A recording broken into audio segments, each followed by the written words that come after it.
नमस्कार, all India news मध्ये आपलं सहर्ष स्वागत। मी नजीर मुलानी, ऑल इंडिया न्यूज।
आपल्याला माहितच आहे की या आठवड्याची सुरुवात विरोधी पक्ष नेते आहेत त्यांनी लोकसभेमध्ये जी होळी हे प्रकरण जनतेच्या समोर पुराव्यासहित सादर केल्यानंतर वसई विरार आणि पालघरमध्ये देखील अनेक ठिकाणी त्या वोट चोरीचं प्रकरण मतदार यादी काढल्यानंतर आपल्या लक्षात येतात काही जणांची 6-7 बूथला नावं होती आणि प्रत्यक्ष पाहणी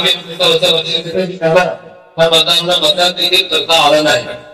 तर महाराष्ट्रात देखील मात्र निवडणुकीच्या अगोदर विधानसभेमध्ये 4 महिन्यामध्ये 40% जास्त मतदार वाढवलेले होते। त्या मतदारांची यादी बघितल्यानंतर निवडणूक आयोगाने यादी देण्यास स्पष्ट नकार दिला। जवळजवळ निवडणूक आयोगाने सांगितले या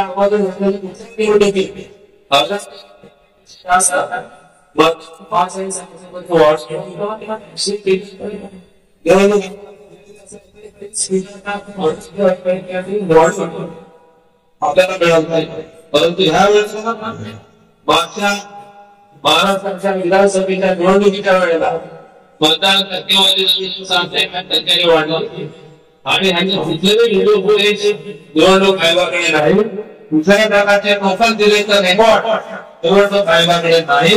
त्यामुळे महाराष्ट्राचं सरकार देखील वोट चोरी करून पडलेलं आहे। त्यामुळे आज फक्त महाराष्ट्रातच नव्हे तर पूर्ण भारतभर सोड हे आंदोलन घेण्यात येत आहे। सरकार महाराष्ट्रात आहे, केंद्र सरकार निवडणूक आयोगाकडे वोटिंग लिस्ट घेतलेली आहे, परंतु निवडणूक त्यांचे एक मंत्री त्यांनी कालच 6 लोकसभा मतदारसंघाच्या मतदानाविषयी वाटणी केलेली आहे। म्हणजे हा एक निवडणूक आयोगाने दिलेला प्रूफ आहे। इलेक्ट्रॉनिक वोटिंग लिस्ट फक्त भाजपालाच मिळते, काँग्रेससाठी नाही, विरोधी पक्षासाठी नाही। हा जो पक्षभेद आहे हा एक पुरावा आहे आपल्यासाठी, म्हणजे राहुलजी गांधी जो पुरावा वोट चोरीचे केला आहे। त्यानंतर ठाकरे हे जे मंत्री आहेत राज्य सरकारमध्ये त्याने जवळजवळ 6 लोकसभा निवडणुकीच्या मतदारसंघामध्ये मतदाराच्या आकड्यावर दिलेले आहे। तिकडे देखील वोट चोरी झाल्याचं त्याने पुरावे दिलेले आहेत। राहुलजी गांधी जो वोट चोरीचा आरोप केला आहे हा पुरावा आपल्याला ह्या मंत्र्यांनी दिलेला आहे। त्यामुळे आजचं हे निषेध आंदोलन आहे, सर्वसामान्य जनतेचा मतदाराचा जो अधिकार आहे त्याच्यावर गदा आणणारा हा जो वोट चोरी प्रकरण आहे त्याचा आज जाहीर निषेध वसई विरार जिल्हा काँग्रेसच्या वतीने होत आहे।